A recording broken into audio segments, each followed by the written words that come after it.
अच्छा जी, अब ये एक पास पेपर का क्वेश्चन जो है ये जरा और देख लें और किस तरह सॉल्व करना है। बड़े इजी क्वेश्चन है ये, समर 20 पेपर 21 का ये पेपर है।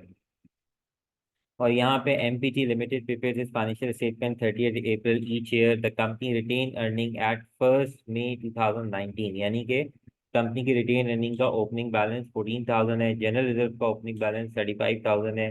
During the year ended 30 April the following took place: company made a profit of 28,000, charging debenture interest.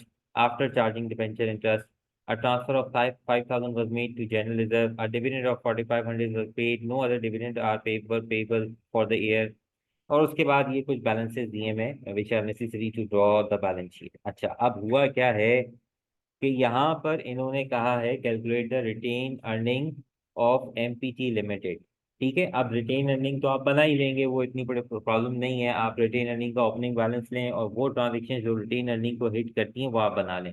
लेकिन मैं यहाँ आपको सजेस्ट करूंगा, मैं यहाँ सिखाने के लिए आपको यहाँ पे पूरा स्टेटमेंट एसओई जो है, एसओसी जो है, statement of changes in equity, वो बना रहा हूँ। ठीक है, और उसमें मेरे पास जो है देखें जो चीज़ें मुझे मिल रही हैं, उसमें वो भी इंक्लूड हो जाएगा retain earning, as well as उसके अंदर जो है बैलेंस शीट की सपोर्टिंग मटेरियल भी आपको मिल जाएगा और रिटेन अर्निंग तो हो ही जाएगा। ठीक है, तो हमारे पास ordinary share capital OCS OSC, इसका ओपनिंग है $150,000।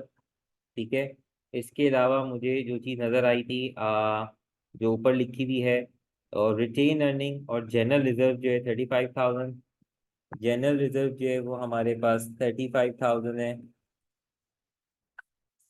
रिटेन अर्निंग जो है वो मेरे पास 14,000 है। और इसके बाद हमारे पास जो है वो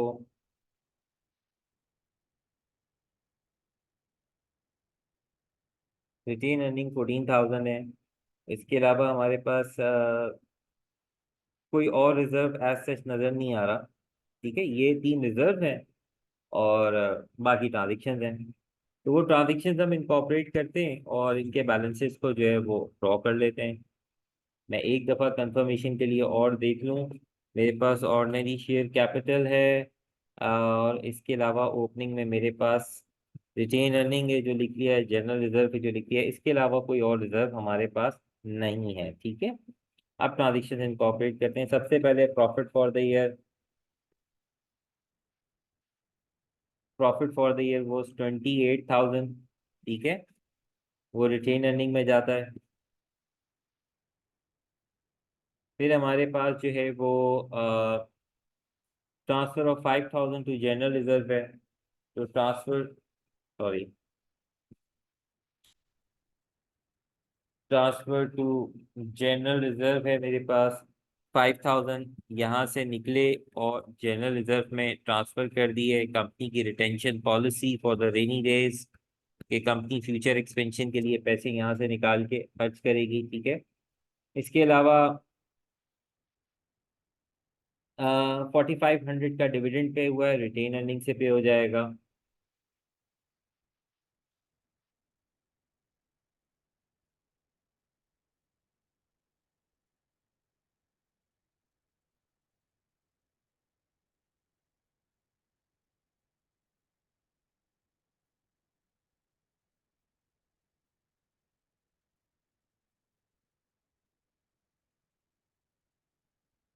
ठीक है, तो और कुछ हमारे पास कोई ट्रांजेक्शन मुझे ऐसी नज़र नहीं आ रही है, तो इसको मैं क्लोज कर देता हूँ। ठीक है, 150,000 का हमारे पास जो है वो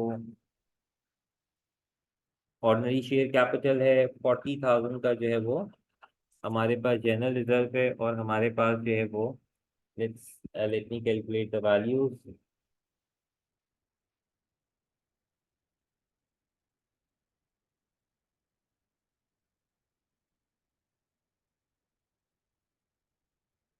32,500 का जो है वो 32,500 का जो है वो हमारे पास रिटेन अर्निंग का बैलेंस। ठीक है, अब इसके बाद जो है वो हमारे पास फर्दर क्या रह जाता है। अब देखिए नीचे मैंने बैलेंस शीट की, क्योंकि इसमें कुछ और ऐसा चीज रह नहीं जाती, तकरीबन सारी ट्रांजेक्शन जो है वो सिर्फ हमें ये बैलेंसेस उठा के बैलेंस शीट ड्रॉ करनी है। ठीक है। तो बाकी बैलेंस शीट तो वैसी है जैसे प्रोप्राइटरशिप की होती है, फॉर्मेट आपके सामने है, आप देख सकते हैं, कोई भी इसमें फर्क नहीं है। सिर्फ और सिर्फ जहां आपने देखना है थोड़ा सा, आप ये देख लें, ये कंफर्मेशन हमारे पास आ गई है। ठीक है। ये आपके पास जो है, ये बैलेंसेस मैंने ऊपर कैलकुलेट किए थे, ये आ गए। मार्किंग स्कीम में सिर्फ हमें ये वाला जो कॉलम है रिटेन अर्निंग का, ये करने को कहा गया था, लेकिन क्योंकि कुछ भी आ सकता है तो मैंने ये पूरा बना दिया आपको। ठीक है। एक चीज तो ये हो गई हमारे पास एक क्वेश्चन। उसके बाद पूछा है थ्योरेटिकल क्वेश्चन है, वो आप मार्किंग स्कीम से जरूर देखते हुए जाएं। Director of MPT limited are considering using the general reserve to repay the bank overdraft, यानी वो जनरल रिजर्व से बैंक ओवरड्राफ्ट को पे करना चाह रहे हैं, जो कि अच्छा खासा है। ठीक है। हमारे पास जनरल 40,000 का जनरल रिजर्व है, और बैंक ओवरड्राफ्ट जो हमारे पास है, हम चेक कर लेते हैं, वो हमारे पास 6,200 का है। ठीक है। तो बड़े आराम से पे हो सकता है, लेकिन it is inappropriate to pay bank overdraft from general reserve, क्योंकि bank overdraft are suppose to be paid from trading activities, buying selling activities. Receipt from customer से बैंक को पे ऑफ होना चाहिए, ना कि आप रिजर्व से पे ऑफ करें। ठीक है। उसके अलावा रिटर्न ऑन कैपिटल एम्प्लॉयड है, जो कि रेशियोज का पार्ट है, वहां पे हम खत्म कर चुके हैं। एक और क्वेश्चन थोड़ा सा देख लें, इसमें क्या इन्होंने पूछा है, क्या मांगा है, वो भी देख लेते हैं। एक ट्रायल बैलेंस हमारे पास गिवन है, और उसके बाद हमारे पास जो है वो ट्रायल बैलेंस के बाद सारी ट्रांजेक्शन गिवन है। जो कंपनी रिलेटेड ट्रांजेक्शन है, मैं खाली वो रीड करता हूँ। Statement of changes in equity से related, no debenture interest has been paid. ठीक है। No dividend were outstanding, 2,000 is transfer to general reserve. तो पहले इन्होंने हमसे कहा, तो फर्स्ट रिक्वायरमेंट है तो प्रिपेयर द इनकम स्टेटमेंट। ठीक है। तो वो बिल्कुल आप फॉर्मेट एक नज़र खाली देख लें, वो बिल्कुल वही है, खाली डेप्रिसिएशन अप्रूव्ड प्रीपेड की एडजस्टमेंट है, बाकी ट्रायल बैलेंस से आपने चीज़ें पिक की, ये आप देख लें। यहाँ पे रेवेन्यू आ गया, कॉस्ट ऑफ गुड्स सेल्स आ गया, पूरा वही नॉर्मल जो बनता है, जिस तरीके से कॉस्ट ऑफ सेल्स का सेक्शन वो बना, कॉस्ट ऑफ सेल्स आ गया, जीपी आ गया, अक्रूड प्रीपेड की एडजस्टमेंट्स हो गई, जिनके अच्छे खासे मार्क्स हैं यहाँ पे। ठीक है। ऑपरेटिंग एक्सपेंसेस आ गए, प्रॉफिट फ्रॉम ऑपरेशन आ गया, और debenture interest which was unpaid, वो हमारे पास आ गया। ठीक है। ये हमारे पास आ गया, और हमारे पास प्रॉफिट फॉर द ईयर आ गया। कोई और ट्रांजेक्शन हमारे पास है नहीं। ठीक है। तो सिर्फ जो हमारे पास एक ही ट्रांजेक्शन थी, आ, कोई डिविडेंड हमने पे नहीं किया, सिर्फ एक ट्रांसफर हमारे पास है जनरल रिजर्व का। तो हमने ओपनिंग बैलेंसेस उठाए, यहाँ पे लिखे, यहाँ से आप बराबर से लिख लें आपके पास क्या क्या है।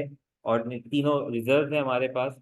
ये हमारे पास ओपनिंग है, ऑर्डिनरी शेयर कैपिटल हमारे पास जो है वो 70,000, रिटेन अर्निंग 21,000, और किसी किस्म का मुझे यहाँ पे जनरल रिजर्व नजर नहीं आ रहा, मतलब हम जो पैसे ट्रांसफर करेंगे उससे general reserve first time create हो जाएगा। ठीक है।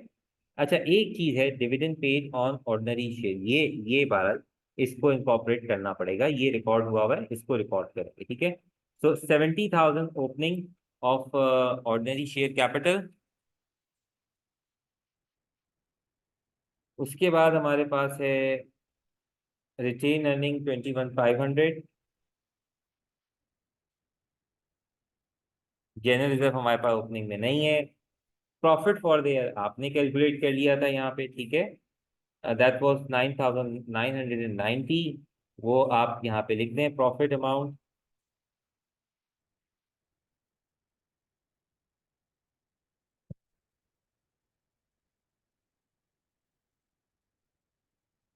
फिर ट्रांसफर टू जनरल रिजर्व है 2,000, 2,000 यहाँ पे लिख देंगे, और यहाँ से माइनस कर देंगे।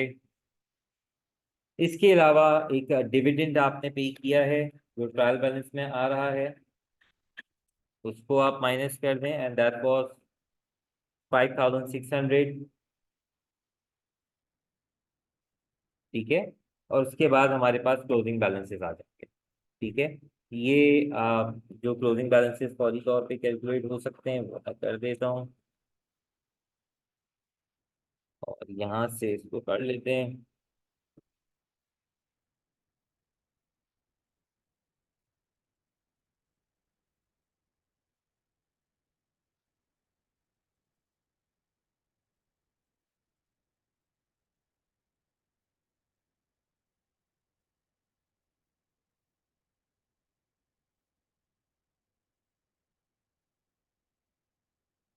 23,890 हमारे पास रिटेन अर्निंग आ गई।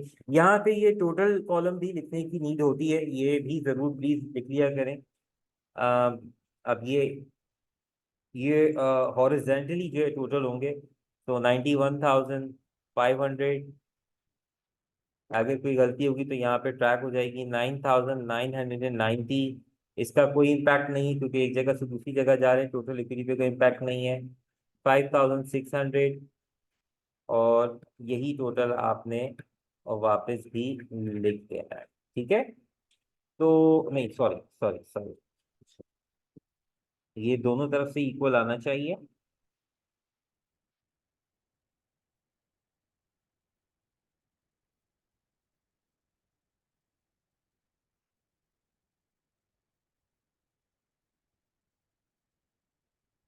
इस 95,890।